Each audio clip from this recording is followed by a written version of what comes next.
Chers amis, bonjour. Alors là, je suis au large de la partie chypriote turque. En traversant du sud vers le nord, il y a des paysages idylliques, pittoresques. Regardez, la mer est à flanc de montagne, comme dans le golfe de Salerne en Italie, comme sur la côte amalfitaine, inscrite dans le patrimoine mondial de l'UNESCO, à la sortie de la péninsule de Sorrento, comme un peu au Liban. Ma fille marque à Lebanon, ou أنا حب لبنان من هالميلة لبنان. Juste là, je salue tous mes amis au Liban, Cynthia, Nicolas, Charbel, Lily, Joseph, Ellie, Marc, gros bisous à tous. Et voilà, regardez là-bas, je voulais vous montrer la ville de Famagoust. Les édifices que vous voyez là-bas, c'est la célèbre ville fantôme de Famagoust. C'est une ville de l'autre côté de la ligne verte, qui avait été complètement évacuée il y a 40 ans. Elle a été dépeuplée lors du coup d'État de 1974, donc, qui revendiquait le rattachement de l'île à la Grèce et qui a engendré l'intervention de l'armée d'Ankara pour protéger les intérêts des musulmans turcs du Nord. Donc la communauté grecque orthodoxe de cette ville avait évacué et s'est réfugiée dans le sud. Depuis, la ville s'est fossilisée, elle est figée dans le temps. La ville a cessé de vivre. On a l'impression que la ville est encore habitée, mais elle ne l'est pas. Il y a des squelettes de ferraille, des édifices qui ont été envahis par les bougainvilliers, par le lierre grimpant.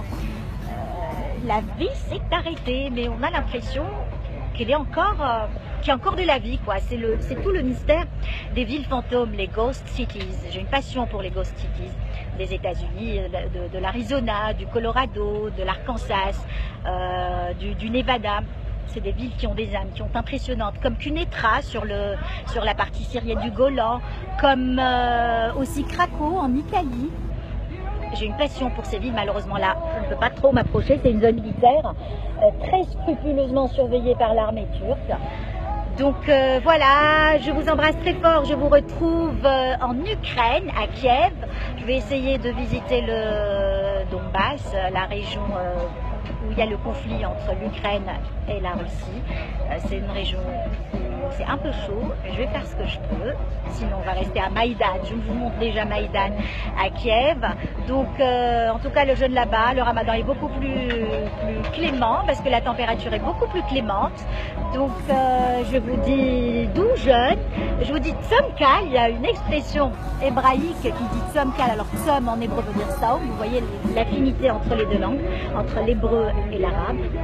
Tzom ou ta'anit, c'est jeûne en hébreu, kal c'est facile. Alors d'où jeûne, c'est une expression qu'on dit à la veille du jeûne du Yom Kippour, où c'est l'un des jeûnes les plus difficiles puisque c'est 25 heures, c'est comme le Tisha B'Av qui va être célébré bientôt.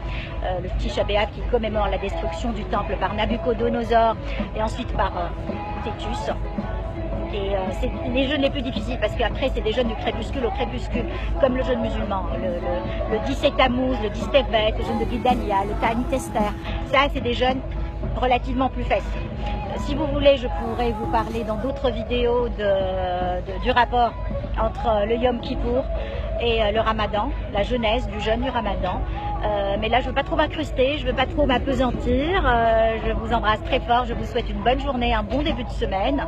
Et à très bientôt, je vous retrouve à Kiev, en Ukraine. Bisous.